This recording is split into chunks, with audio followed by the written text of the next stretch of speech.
called it the Stanton Corporate Center online. Funny, because no one remembered a Stanton Corporation. The forums buzzed with it, grainy photos of its perpetually twilight-lit lobby, whispers of a hum that vibrated in your teeth. Most wrote it off as another creepypasta, digital folklore. But I was always drawn to the places most people hurry past. The invitation, if you could call it that, was a single anonymous comment under a blurry video of the building's entrance. It remembers everyone who enters, and it's always listening. So, here I was, slipping through a gap in the chain link, the city's noise already starting to feel distant, replaced by a low, almost imperceptible thrumming. The main doors were surprisingly unlocked, gaping into a reception area that looked like everyone had just vanished. Dust lay thick on the curved, faux marble desk, but the computer monitors behind it were dark, not smashed, just off, waiting. The air was cold, stale, smelling faintly of old paper and something else, something like ozone or static electricity. The directory was blank, just a dark, reflective surface. I tried the stairs first, but the door was bolted from the inside. Strange. Then I saw the elevator. Only one button was illuminated, a sickly yellow 7. I hadn't read anything about a 7th floor being significant, but it felt like the building was guiding me. Inside, the usual comforting muzak was absent, just the almost silent glide upwards. The digital display showed 7 with an intensity that seemed to burn a little too brightly in the dim cab. The doors opened onto a hallway, or what I assumed was a hallway. It was more like a loop. Identical beige doors, each with a small, tarnished brass number, stretched into a perspective-bending distance to my left and right. The numbers weren't sequential. 103, then 58, then 212. The carpet, a hideous orange-brown shag, seemed to swallow the light, and the hum was stronger here, accompanied by a faint, almost inaudible whispering, like voices just on the edge of hearing. I must have tried a dozen doors, all locked. The numbers continued their random sequence. 77, 302, 19. Then, at the very end of one corridor, under a light that buzzed like a trapped insect, was room 777. This one was open, just a crack.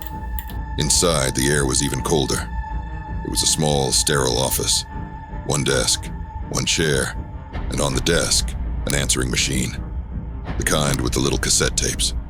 Its message light was blinking, a slow, deliberate pulse of red. My breath hitched. It was ridiculous. An old piece of junk. But in this place, it felt important.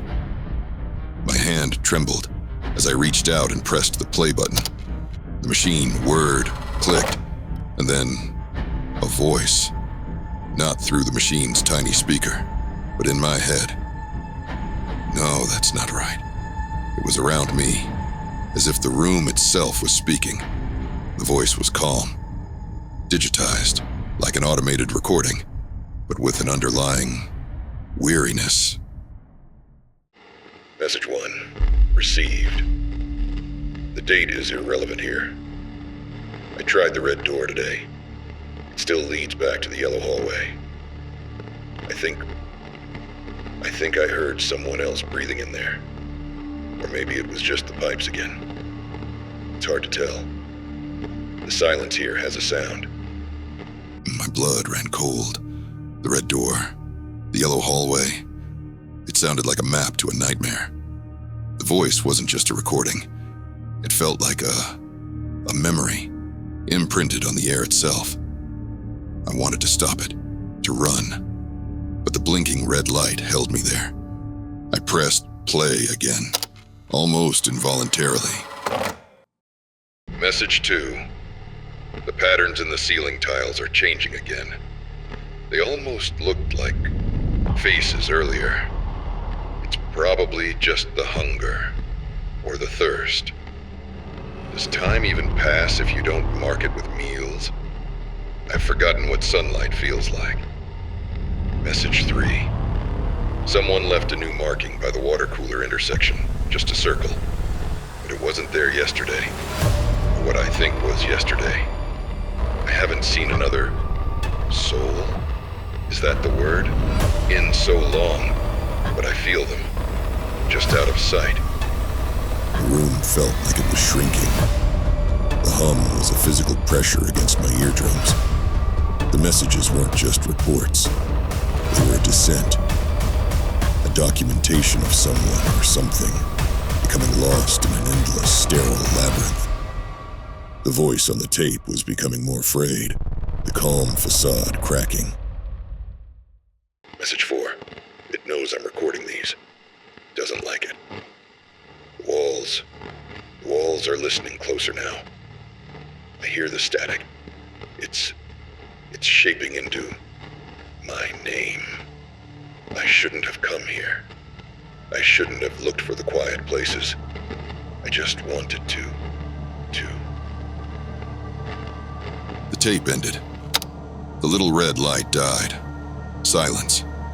A heavy, suffocating silence, where even the hum felt like it was holding its breath. My heart hammered. I looked up. The door I'd entered through was gone. Or maybe it was just another identical beige wall now.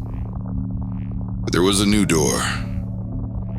One I hadn't seen before, on the opposite side of the room. Plain. No handle. No number.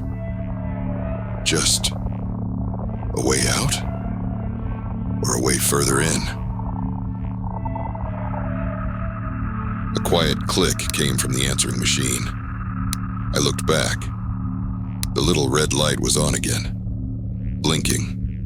Waiting. It hadn't been out of tape. It was ready to record my first message.